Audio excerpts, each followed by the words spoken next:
Welcome to day one of Reset National Food Loss and Waste Dialogues 2025.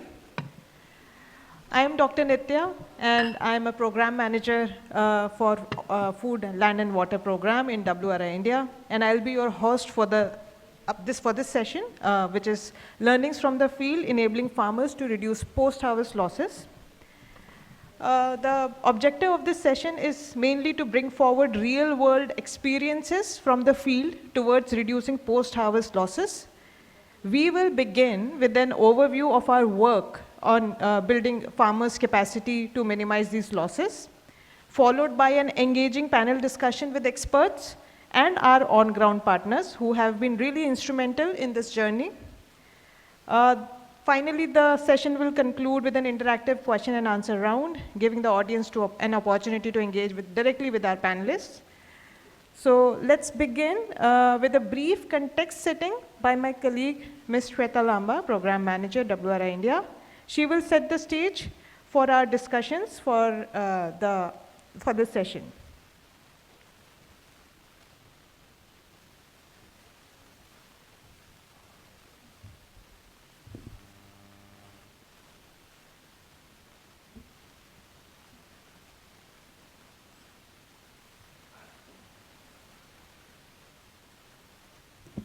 Thank you, Nitya. So here, we will be quickly sharing how we did our work on building capacities of farmers. This is a very quick presentation on going through steps on how we approach this problem, why we approach this problem, and what was the methodology that we followed. So starting with why do we need to train farmers? This is the one question that everybody asked before starting. Is there even a need for training farmers on improved post-harvest practices? So WRI India, in partnership with BIF, CARD, Samuniti, we carried out this assessment of is there a need for training farmers on post-harvest practices? And what we found out from that is, one, the perception of farmers on how much post-harvest loss is happening differs from actual measurement on ground. So there's a big variation on how much is happening for example, in storage, and how much is actually happening in storage. So the perceptions vary, and the perception also vary with market prices. For instance, if there's really good market price for onion, then the farmers would be like, there are no post-harvest losses. While if the prices drop, then farmers would be like, there are more losses, because farmers generally tend to see losses in form of economic losses rather than the quantitative losses. Second, production and post-harvest practices vary significantly, especially in small and marginal farmers. The practices differ, the solutions for reducing post-harvest loss differ, so it's very important to engage and build capacities of farmers on what are the right practices to be adopted. Also, from our surveys that we conducted on ground, around 95% of the farmers have not received any trainings, neither on production, post-harvest, market linkage. No trainings have been received by farmers. And we also asked them what are the sources of information then, if you have not received any trainings. One is that they have been growing and cultivation and into agriculture from a very long time, so they know practices and they learn from their parents and from generations. Second is they access a lot of YouTube, but again there is no one credible source that they look at, rather a mix of different sources on YouTube. Then WhatsApp, there are WhatsApp groups that farmers have created, there are WhatsApp groups by different NGOs that they are part of, and this is one of the sources for their information. And others are some exhibitions that happen, but generally very few farmers indicated visiting any Krishi exhibition, and other farmers. So progressive farmers, there are always these progressive farmers in every village that farmers look up to, and they generally seek any suggestions, any feedback on their agriculture or anything from those farmers. And majority of the farmers indicated that they need training. And they need trainings on particularly post-harvest management, value addition, and processing.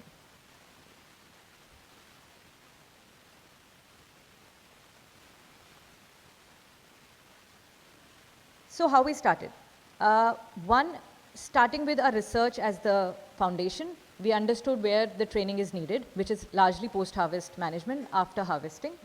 Then in partnership with, for instance, there is this one example in partnership with BIF, we did secondary review of all the existing resources, including Marathi ones and other regional resources that were available, to see what is the current status of available information.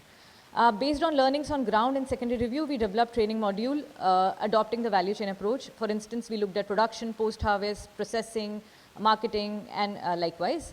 And then we identified ICR DOGR as a very critical institution for doing any work on, for instance, on onion. So we had this MOU with ICR DOGR for their guidance, for review, scalability of the module. Several iterations went through the training module development. We worked closely with BIF and DOGR together.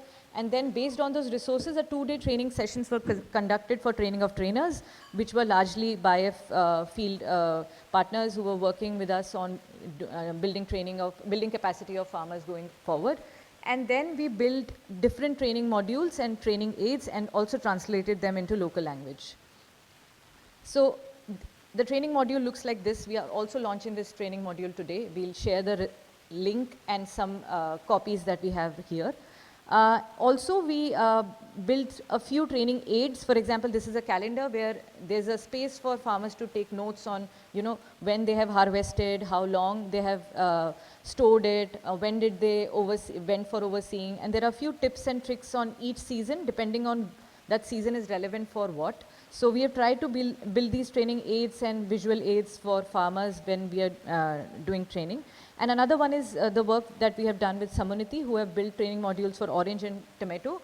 These are not publicly available, but soon will be. But we have used them to build training of farmers on ground. And the trainings look like something like this. So both a night version for you and also the one that happened in the day. So it's very critical to have the training schedule planned as per the farmers. And what usually happens is farmers do not have time throughout the day and they prefer having those sessions in the night. So we provided that flexibility and gave this village level trainings to farmers. So a few and also we facilitated an exposure visit to processing centers, and these were actually well received because farmers were really keen to see how it actually happens, how processing can be done, how they can engage with different processors. And these were local businesses and entrepreneurs who were doing processing that were requested for a visit like this. So key learnings from our, this project and this work that we have been doing is, one, there is a need for a bottom-up approach. So farmers already know a lot and we know a little, but we need to learn from farmers to actually build training modules for them on improved practices. This cannot happen top-down where we miss out on the local factors that are very important for actually building capacities. Also, this needs to be guided by experts, like for instance, ICR DOGR played a very key role in validating those findings, and it's very important to actually streamline with all the existing resources so that we are not giving different messages to the farmers, because that does more harm than good. Then collaboration and building on existing resources, again very key. We do not need to replicate what is already out there, rather build on what is already out there and actually make it more robust. Multilingual resources, we often tend to think that, this language is quite, there's not enough information and this can go in English or Hindi, but it needs to be local, regional language to actually have more accessibility to farmers. Training schedule guided by farmers, like I said, it's very important for the farmers to suggest when they want to do that training rather than us going there and suggesting this is the date we are organizing that training, because that makes it more inclusive process of conducting these trainings. Then exposure visits, this has, like I mentioned, it received a lot of appreciation from farmers, and they showed intent of having more exposure visits. So it's very important to actually give them on-ground hands-on experience on how processing actually works. And then engagement with local NGO or relevant government institute is critical, because for instance, we build this resource and we give trainings, but who is to take it to, in the longer run? It's very important to streamline in the existing systems that exist so that the scalability can be made sure going forward. That's all. Thank you very much. If there are any questions, or maybe we can take that after panel discussions. All right, I'll pass it on back to my colleague Nitya.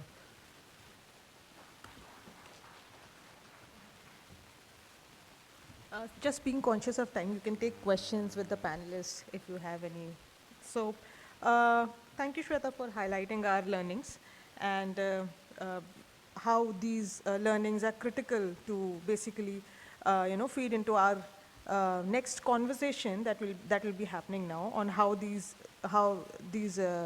pilots can reduce post-harvest losses at the farm level to farmers. Now we move on to the heart of our panel discussion. This panel brings together the researchers, the grassroots practitioners, who are enabling farmers towards reducing post-harvest losses. Our moderator today is Dr. Sampriti Barua, Program Head, Sustainable Agriculture, WRI India. And I would like to request our esteemed panelists to please come on stage. Dr. Bhaskar Mitra, Associate Director, Tata Cornell Institute for Agriculture and Nutrition. Dr. Kalyani Gorpati, Senior Scientist, ICAR DOGR, Directorate of Onion and Garlic Research. Dr. Rashti Joshi, Program Director, Bio Development Research Foundation. Dr. Vivek Sharma, Chairman, Center for Advanced Research and Development. Mr. Sridhar, for Head, Samunati Foundation. I would like to request our panelists to please join us on stage.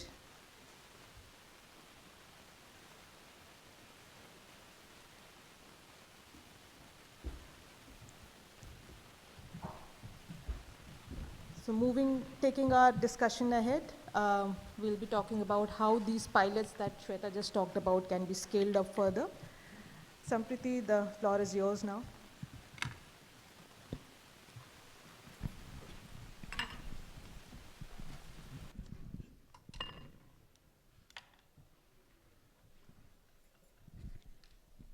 I think it's good afternoon, so good afternoon, everyone. The second panel of the day. And it's a very important topic that was very well introduced by Dr. Shweta Lamba about how do we engage in a pilot and what is the bottom-up approach and how do we take this science to its practical application. So we understand that farmers are the most important stakeholders in reducing post-harvest loss. And this topic on enabling farmers to reduce post-harvest losses, if we are able to do it rightly, effectively, in a summary of what Shweta was explaining, what we'll be able to do is we'll be able to minimize spoilage of agriculture produce. We'll be able to preserve quality, and that in turn will lead to ultimately increasing their income. So with that, I would like to start today's panel discussion. And my first question, I would first like to start in the domain of research. So in the domain where the science, the technology, the method, the practice is assessed and is technically assessed, and what that thinks about post-harvest. So I would like to start with Dr. Bhaskar Mitra. Dr. Mitra, I start my first question with you. From your research lens, how do improved post-harvest practices translate into higher farm earnings and better livelihoods for the small and marginal farmers? So approximately what we've understood so far is the wastage, the food loss and waste. The FLW is approximately 30%. The breakup is about 15% between loss and the waste. Our study at Tata Cornell Institute, we've been working in two research projects in two different geographies, one in Andhra Pradesh and the other in Uttar Pradesh. And I want to talk a little bit about the findings before we really move forward. So the first project that we implemented in Andhra Pradesh, our findings were from the tomato value chain project. And our findings typically were around the range, the wastage is approximately, the food loss and waste was approximately in the range of 8 to 10%, not the 15% that we've been throwing around. I mean, that's a number that's been thrown around all the time. The number's been around 8 to 10%. Now, some of the wastage is actually happening at the pre-harvest level. Some of the practices at the pre-harvest level lead to the post-harvest wastages. So that's something that we need to be aware of. Some of the other wastages that happens was because of the fact that cold storage was not available or transportation losses happened, and we also found that 25 kg crates, for example, were better in terms of reducing losses. So some of those findings were evident from our studies. But it's equally important to remember that while we always talk about weight and volume losses, Quality loss is something that we miss out on. The second project that we did in Uttar Pradesh was something that kind of brings it out. And in this project, we looked at a range of food crops, rice, wheat, sorghum, maize, and groundnuts. And from this particular project, we realized that mycotoxin was an extremely important problem in all of these food commodities in Uttar Pradesh. And other studies have actually shown that the problem is much more in even on the other parts of the country. So mycotoxin, for example, is extremely important and it's well studied in groundnuts. But it's emerging now that it's evident in rice and wheat as well. So why the quality point is important? Tomato, for example, is rich in vitamin C. Over a period of time, when we look at the transportation losses, and we do not look at the vitamin C losses, we found that the loss of vitamin C at 4 degree storage versus 25 degree storage, there is a loss happening at both levels. But the loss happening at the 25 degree storage levels is much, much higher, right? Similarly, mycotoxins. Mycotoxins, when it's in groundnut, the consumption of mycotoxin actually, it's carcinogenic, right? I mean, most of us would probably be aware of it. But if it's in groundnut, the consumption of groundnut is not as much as rice and wheat. So sustained high-level consumption of food material that is affected by mycotoxins could lead to severe health implications.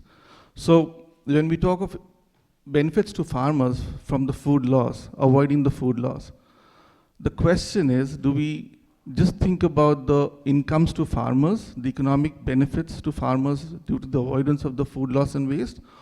Or how do we avoid the health implications that could emerge out of the quality losses, for example, in this case of tomato, vitamin C, or in case of mycotoxin, that could be severe in terms of the health implications and the economic outcomes of it.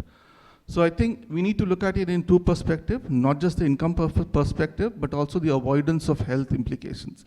So if we can avoid the health implications in the long term, we could have equally important benefits. So let's look at it from both perspectives, and that's why I wanted to kind of stretch the debate a little further in terms of not just looking at incomes, also looking at avoidance to health implications. I can talk more about it, but later. Thank you, Dr. Mitra. You have raised to begin with, you have raised a very important point. So in general terms, when we talk about food loss, we are mostly talking about food at farm gate and then traveling to the plate and where it is lost in between all of that, where the technology is not sufficiently rightly stored. But Dr. Mitra raised a very important point. When food is polluted, when toxins come into food, much before farm gate, in the pre-production stage, there is actually food loss happening. We take food to improve health for our nutrition. So if that food is not worth consuming, the stage of loss of good food that is edible, that is useful, starts much earlier, and which needs a much more deeper thinking for us, and a much more critical dialogue with the ones who produce those food and whose livelihoods also completely depend on that production. With this, I move to our next speaker, Dr. Vivek Sharma from CARD. Dr. Sharma, the work that we have done together, WRI India and CARD, on assessments in Madhya Pradesh on custard apple, tomato, and onions, where are the most critical loss points in perishables and why? And what last mile capacity gaps must we address to meaningfully cut these losses? Sure. I limit to the experiment and the study which we did with WRI, but otherwise CARD being an implementing agency as well, we are supporting the farmers at the production level a lot. But the study confines to the value chain. It starts post-production. In the three crops, starting with tomato and onion and the custard apple, all three are abundantly produced in Madhya Pradesh. And the custard apple is almost naturally grown. It's not sown, but it happens on its own, especially in the tribal areas. It's grown abundantly.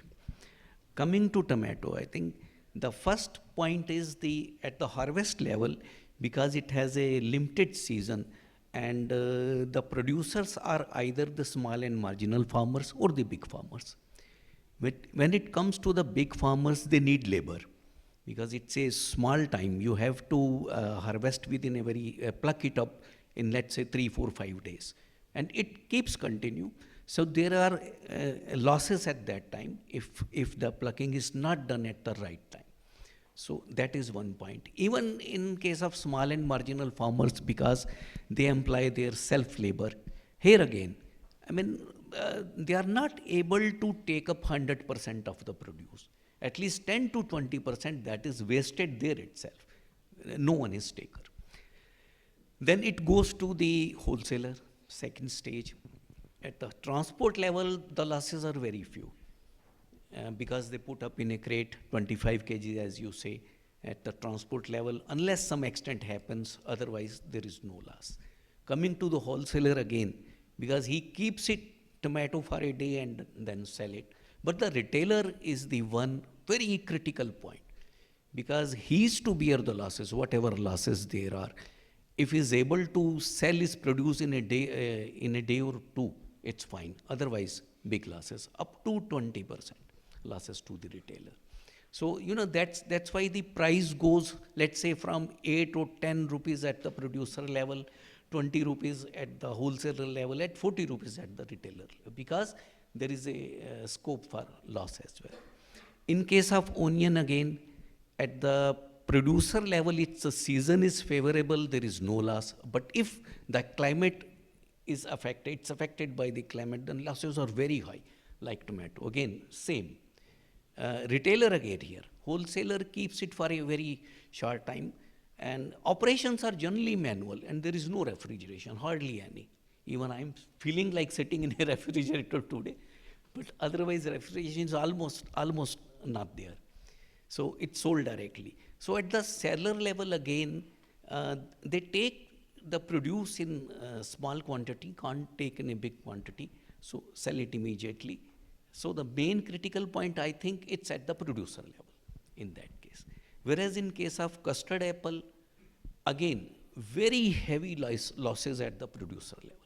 Hardly 50% or 60% of the produce goes to market. Rest is weighted. Then in case of custard apple, transport is a very crucial factor, because it's not put up in crates, but in the buckets. So again, you know, because volume is big, and transportation again is through, because the produce comes in a forest areas, and even in small villages where transportation routes are not there, even the vehicles are very poor pickup vehicles. So it's a very, last point. Again, being perishable, hardly 10 to 15 days. So at the seller level again, retailer level again, heavy losses. In both the cases, most of the losses are either at the producer level or at the retailer level. Thank you, Dr. Sharma. Very, very important points again about the loss which happens along the value chain from producer to the retailer. And we've always seen that in terms of, in our country, in terms of potato and tomatoes, there's a market glut every alternate year or every alternate 2 years. There's some kind of a non-dialogue, or there's no system of a dialogue between what is happening at the retailer's level, where the storage hiccups are, and what the producer is producing. For years and years, in the past so many years, we have seen this goes by an assumption. The moment there are less potatoes or tomatoes which are sold, there is less storage in the cold stores. So then in that particular season, the demand of retailer is very high, and the price goes high. So seeing that the price goes high, every next year, the farmers perceive that, okay, there's a demand, and they grow much more than what the system there provides for its storage, what is the actual demand, and what's the requirement in the market. And that creates a glut.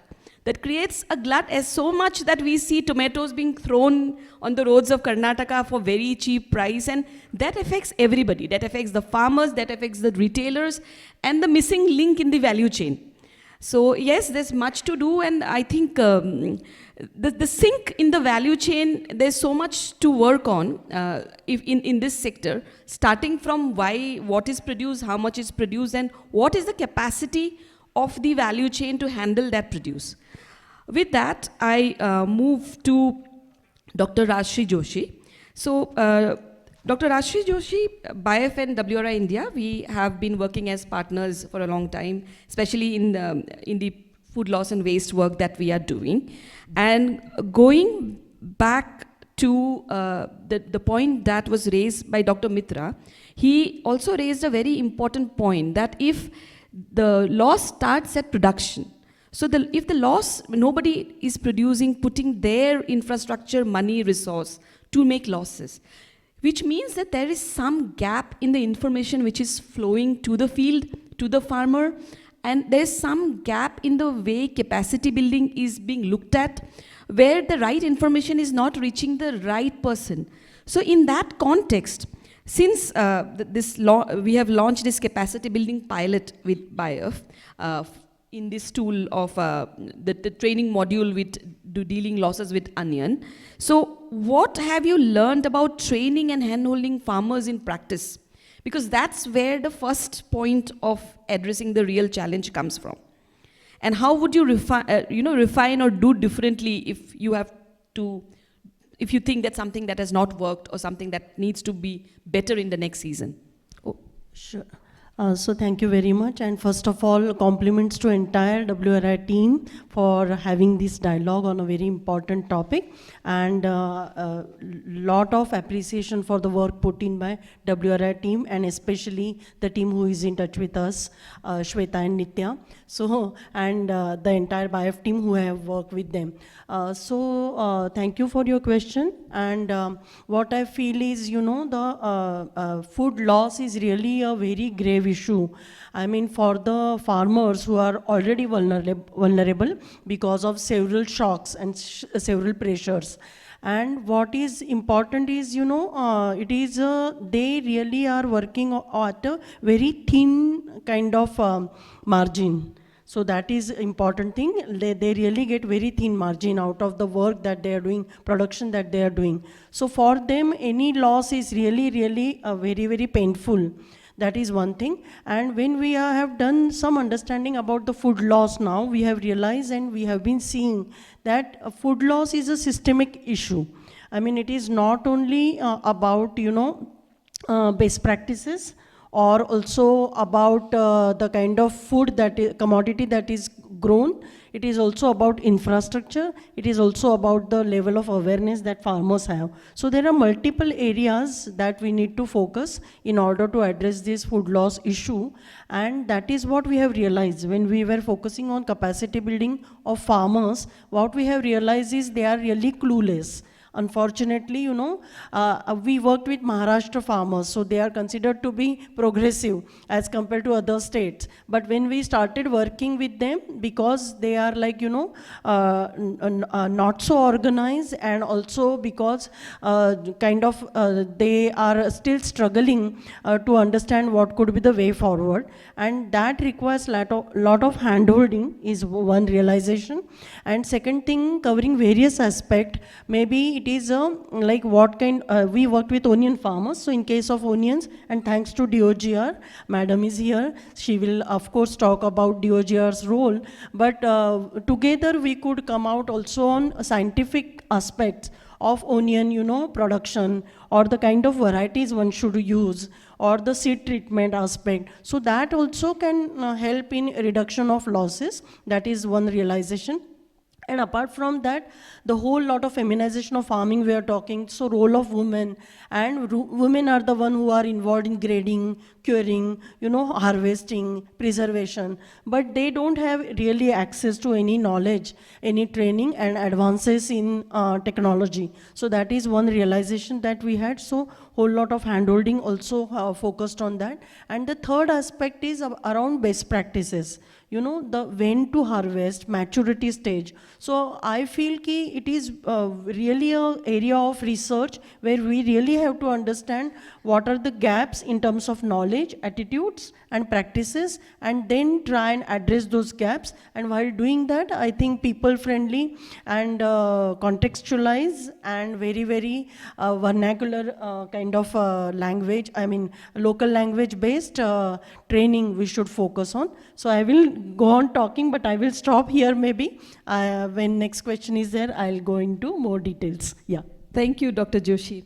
So from here on, I mean, when we are talking about farmer hand holding and taking the solutions to the farmer, we see that the path is very long, and the stakeholders we want to reach are many. There's so many farmers, and we want our solution to scale.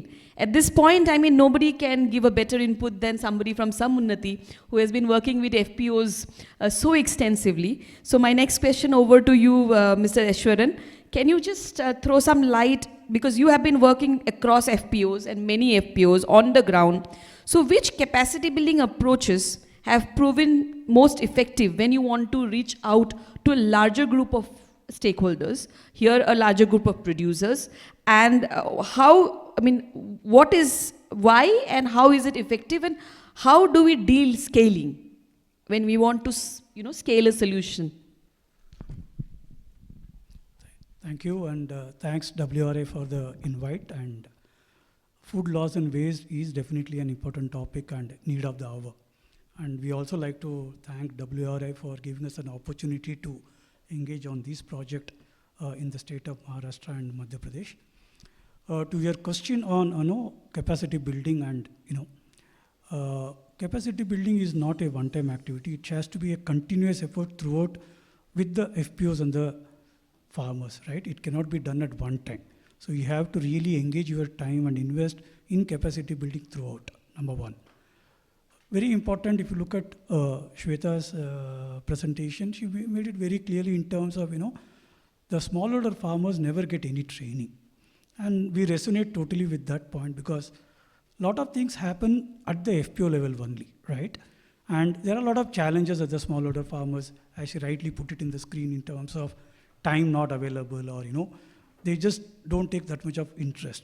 Also from a logistics and other issues, these are some of the challenges why the smallholder farmers are not able to get those necessary training, not only from a post-harvest, but also the pre I am talking about, right?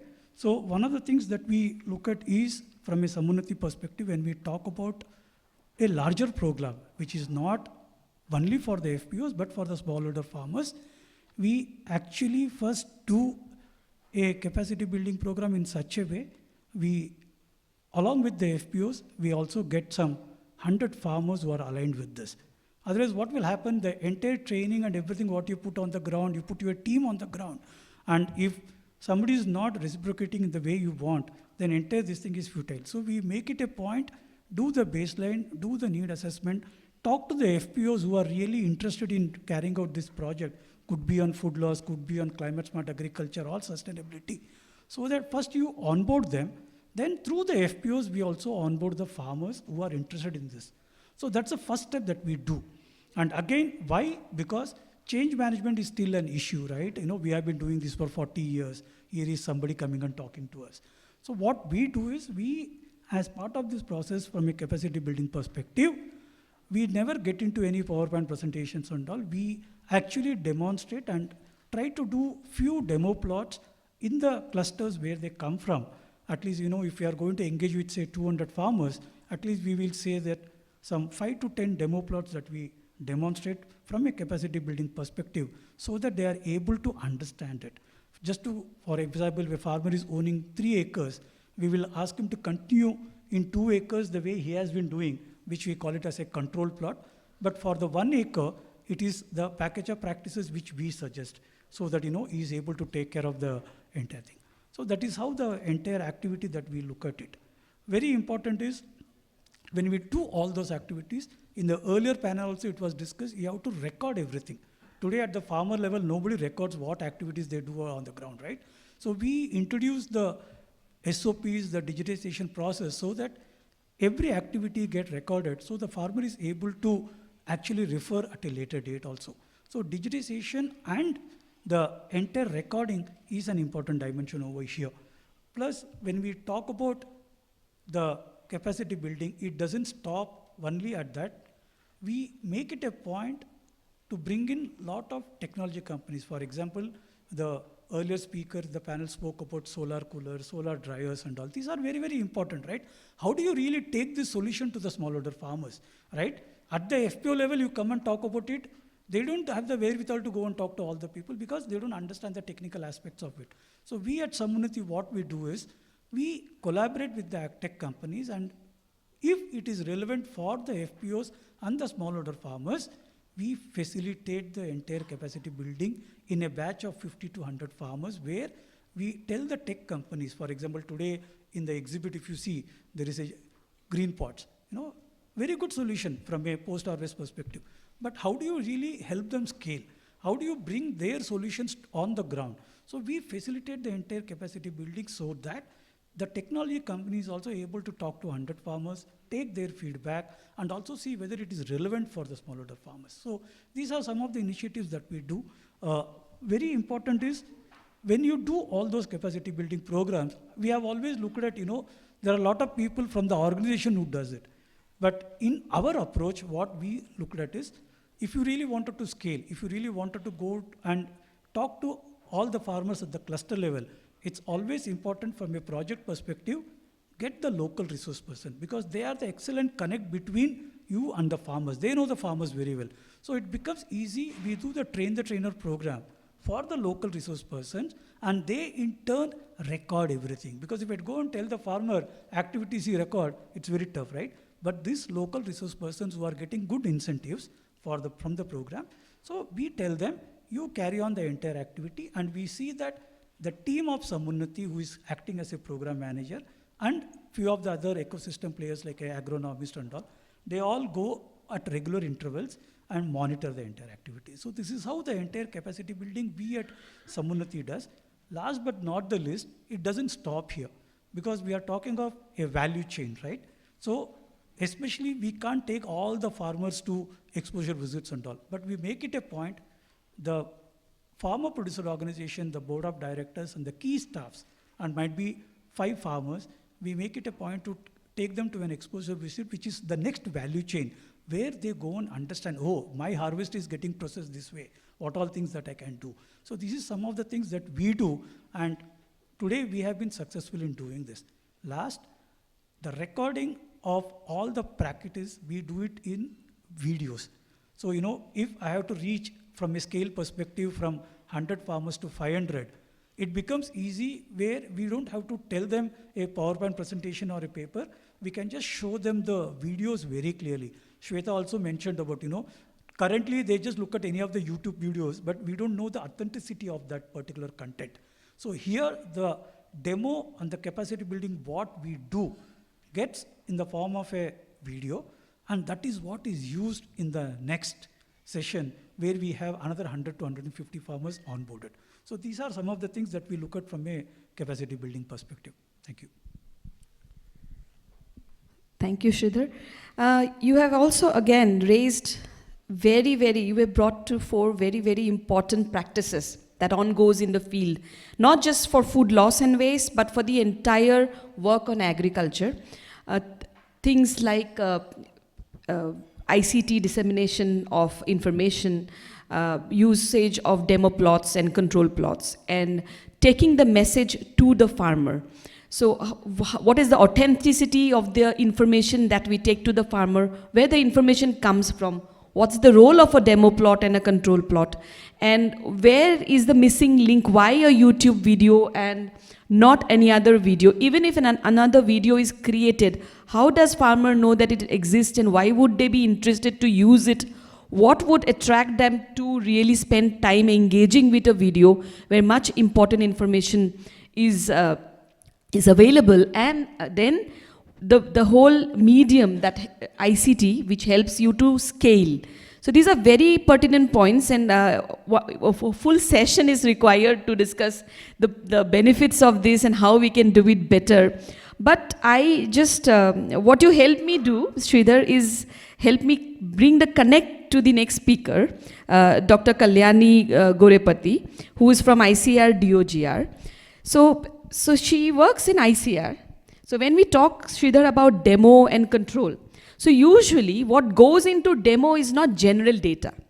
What goes into a recommendation is information that has been tried, tested. Somebody in agricultural domain has done a trial on it, and which is verified, vetted, and it is sure that in that context of the agroclimatic zone, the information that goes to the farmer and is showcased in the demo plot is going to or is liable to work given that all weather parameters are okay. So in the background of all this demo information is a lot of work that ICR or a KVK or any other research institute does on developing these prescriptions, on developing these trials and the trial data being taken to an understandable mode. I mean, how farmer can relate to this data. So there is a lot of linkage of taking information, taking the science from the domain of where Dr. Bhaskar Mitra starts his work, a research taken to a trial, from trial the information taken to the field, a demo done, a control shown, and it is explained to somebody who used it in a language which is understandable and comprehensible. So there is a lot of back and forth in this whole exchange of information that needs to be done effectively. And from there, I would like Dr. Gorapati to help us understand what has been in your experience of collaborating with grassroots in the work that you have done with WRI. I have this report in my hand. You are one of the authors in the report of developing this module on onion. So what is collaborating with grassroots organizations like a BIF, like a Samunati, and private sector think tanks like WRI India in post-harvest sector, and what make these partnerships effective? I mean, there is a lot of work that's there in an ICR institute. So what is the value of this kind of partnerships in taking information to the field? Yeah. Thank you, Sampriti. And thank you, WRI team, for having me here on this important dialogue. So you all agree with me that no single entity or organization would be able to tackle this complex challenge of food loss reduction alone.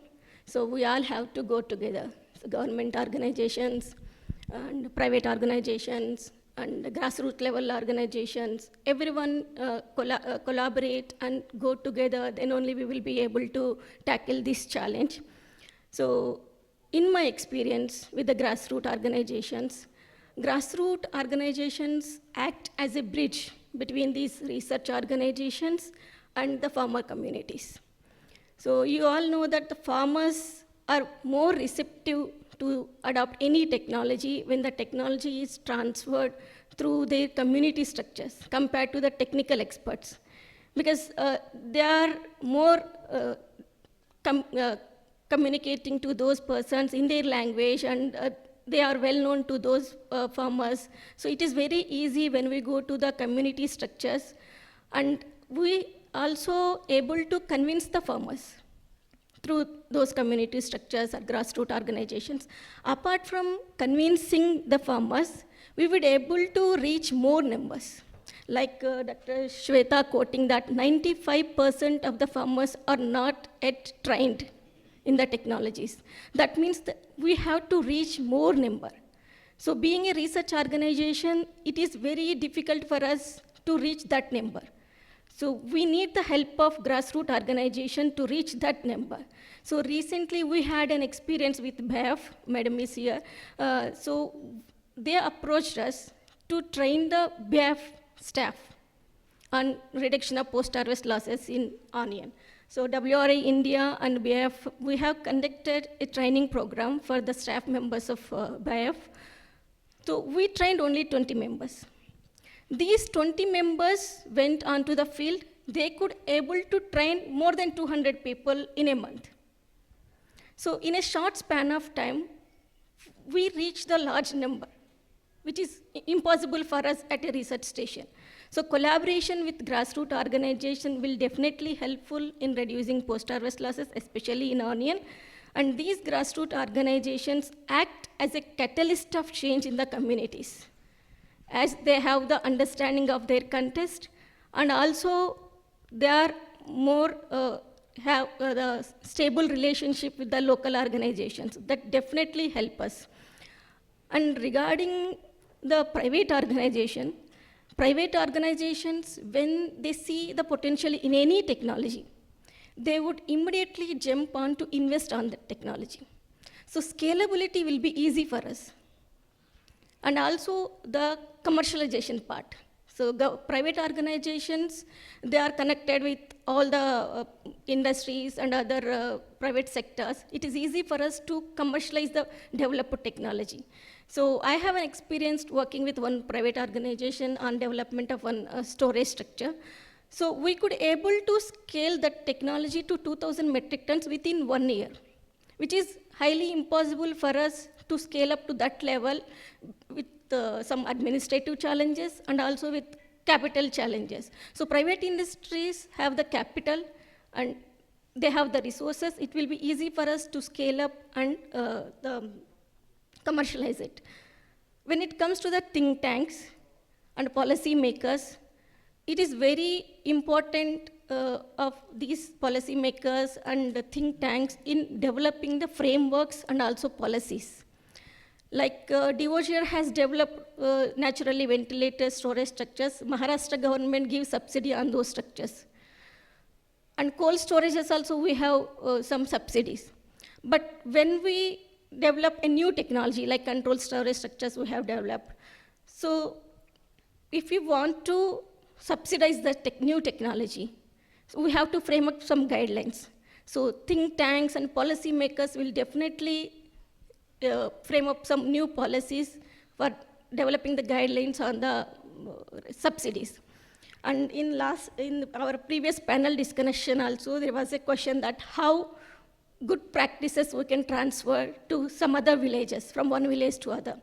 So definitely grassroots organizations will help in transferring the technology. And Dr. Pradya also highlighted the importance of private organizations in validating that good practices and also scaling up that practices. So this is my experience. Thank you. Thank you, Dr. Kalyani, so much for your insights. And now, again, this is the second round of this panel. We'll keep it a little quick, considering time. So my question goes to Dr. Mitra. From where Kalyani just left, this one stakeholder we have not touched yet, the policy makers.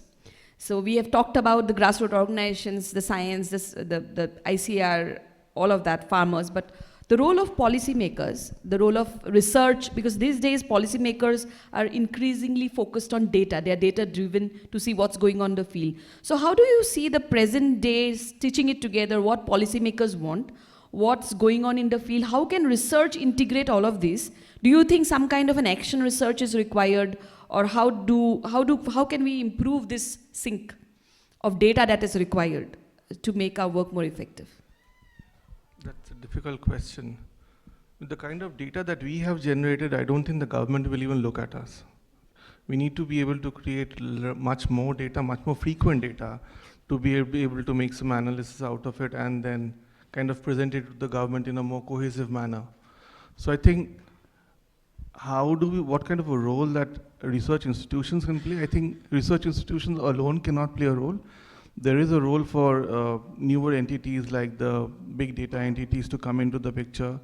Government has a role to play. Very clearly, government has some critical role to play, and I can elaborate some of that quickly if you want. For example, the government, for example, could quickly roll out the ENAM program. Right now, only 14% of the APMCs are connected to the ENAM. And if we can quickly get them rolled out and get all of them connected to the ENAM, and then if the ENAM can roll out the quality parameters and the rate parameters and so on and so forth, and get that information out to the farmers as quickly as possible, perhaps that could be one gap that one could fill in. We kind of underestimate farmers. Farmers are not to be underestimated, frankly. I mean, they do understand a lot of the problem that's out there.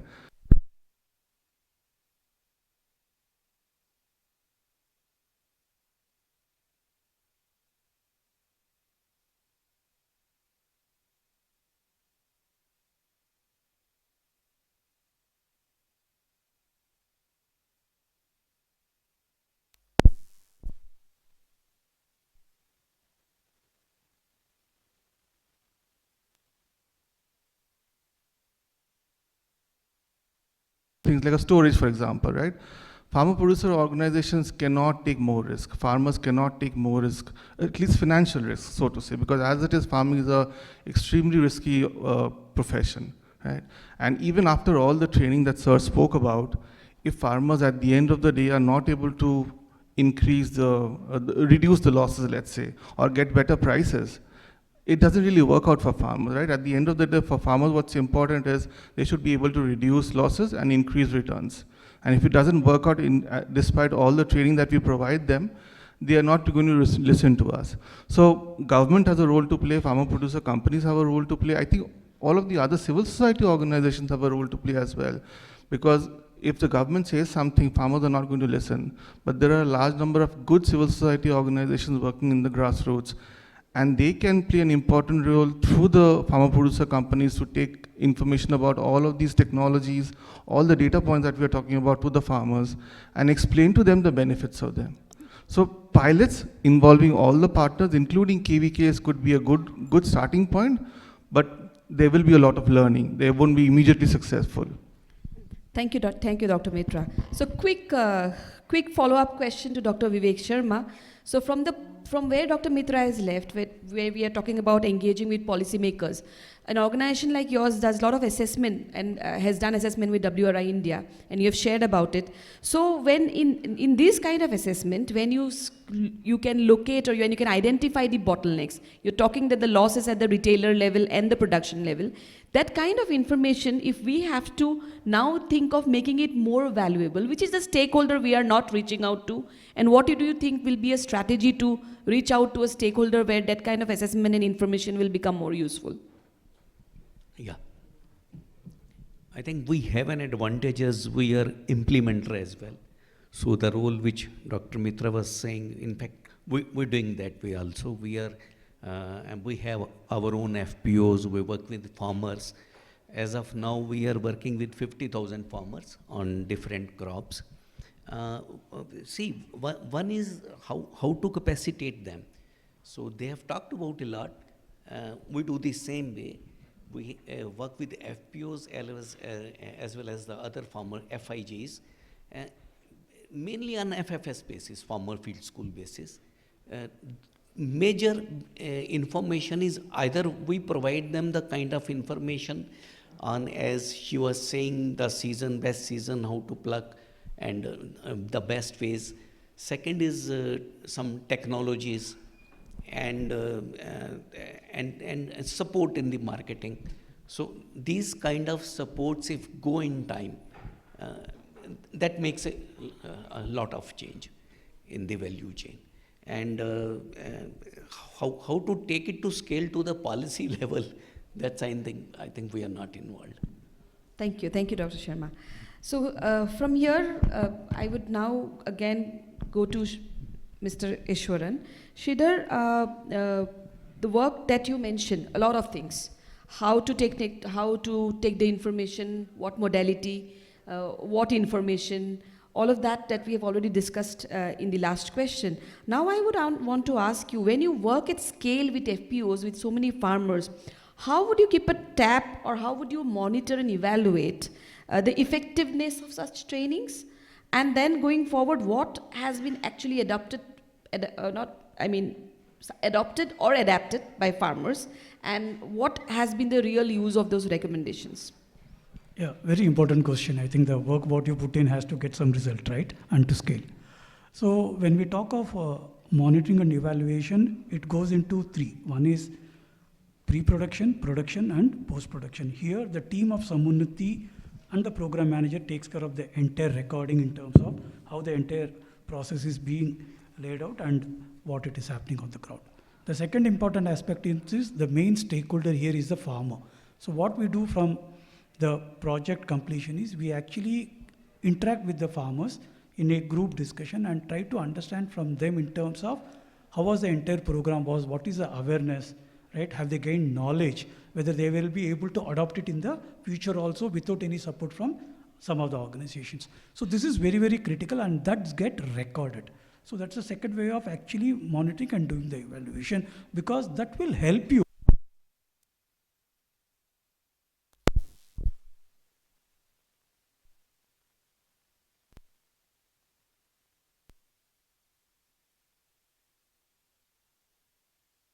With you, so that the farmers are able to scale, not only for them in the second cycle, but we can also go up to another 1,000 farmers. So that's Last important is which everybody is speaking, even the earlier session, on the data and the MS.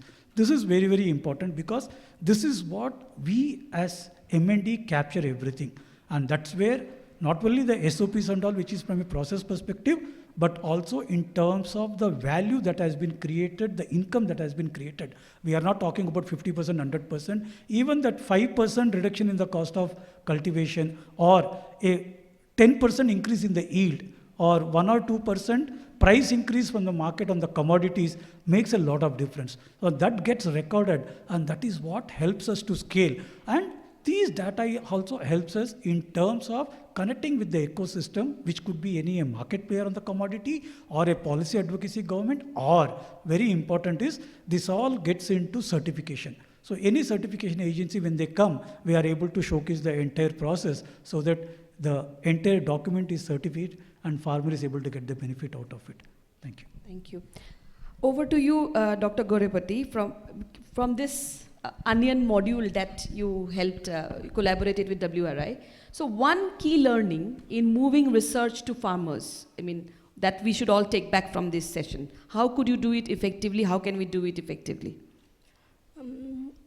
So we all know that it is imperative to store onion for nearly 6 months to make it continuously available year-round for consumption. So in collaboration with ICR CIAE and ICR Devosia, we have developed a new model where we can store onion with minimum losses. So we have provided some artificial airflow to reduce the rotting percentage in onion. So the technology will be completely successful only when it reaches to the large number of farmers or stakeholders. So thanks to WRI team, they have come forward to demonstrate this technology at the farmers level. So it's a collaborative project of ICR CIFET, ICR CIAE, and ICR Devosia with the help of WRI team. We would like to establish these models at different parts of India, especially the onion belt, Maharashtra and Madhya Pradesh. So we will evaluate these storage structures at farmers level. So farmers adopt any new technology only when they see the results on their own at their fields. So we will demonstrate these technologies at farm level, and we will also conduct a systematic adoption study. What limits the farmers to adopt the technology, and also what advantages they see in the technology so that they can adopt. So after documenting all these things, we will scale up this technology either at farmer level or at FPO level so that we can reduce the post-harvest losses in onion. So we are talking about the losses and wastage. So the post-harvest losses, especially the loss reduction in onion, not only reduce the loss, but also stabilize the prices, which is very important for the producers and also the consumers, especially policymakers and government organizations, which creates ripples every year in the month of October and November. So we are contributing a lot in that way to the country. Thank you. Thank you so much, Dr. Kalyani Gorepati. I now have reached the last slot for last question of this panel discussion, and that is for you, Dr. Rajshri. So in coming to contextualize things, we already have a module in hand on onion, on which both Samunati and BIFF worked together to take it to the farmers. So in context of the work that we have done, we have learned that the module is now ready to be translated to multiple language. That's one thing. Along with that, what would you now lay out today's house, that what are the key aspects of taking this kind of knowledge beneficial to a value chain, to food loss and waste, to farmers? Which are these key aspects that would effectively take information to the farmers, and farmers would engage with it if it is meaningful for them, and the work that all of us are putting together is better utilized? Yeah, I think we earlier we discussed that food systems approach. So there are various players, I feel. So it requires a kind of multi-channel kind of partnership, and module or manual is just one aspect. What we are also we need to focus on is other education for the farmer on government schemes. I think that we spoke about also on other aspects of weather alerts. So all of those which will help them taking care of supply chain related inefficiencies. So that type of full-fledged effort is required. One is manual, which can be in local language, of course.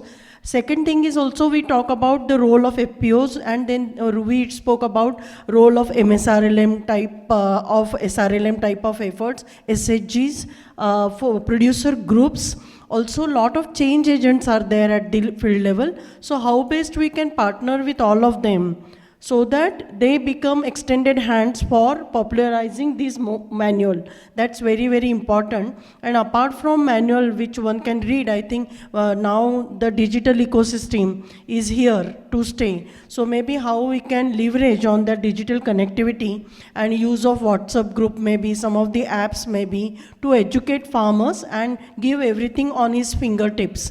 Chatbot maybe. So those are also the options we should see to educate and work with farmer, so that he is guided throughout the process and he is able to also internalize those learnings. Thank you so much, Dr. Rashri. And with this, we come to the end of this panel discussion. And over to you, Nitya.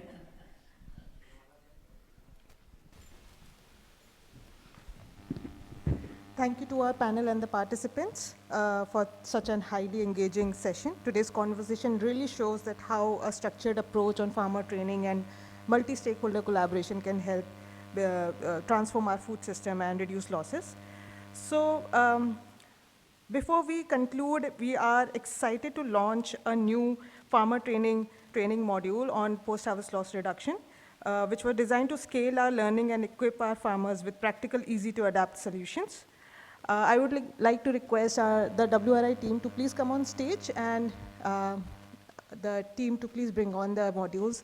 We would like to request the panelists to please launch the modules with us. Ruchika, Shweta, Rituja, Anar, please come on stage.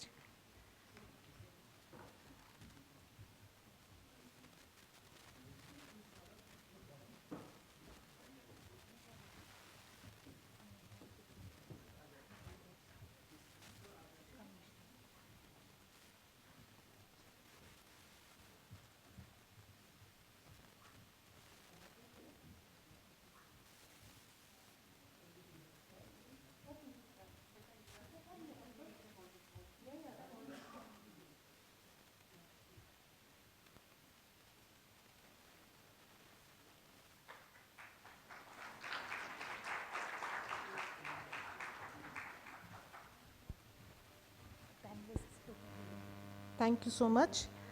And with that, we wrap up our session.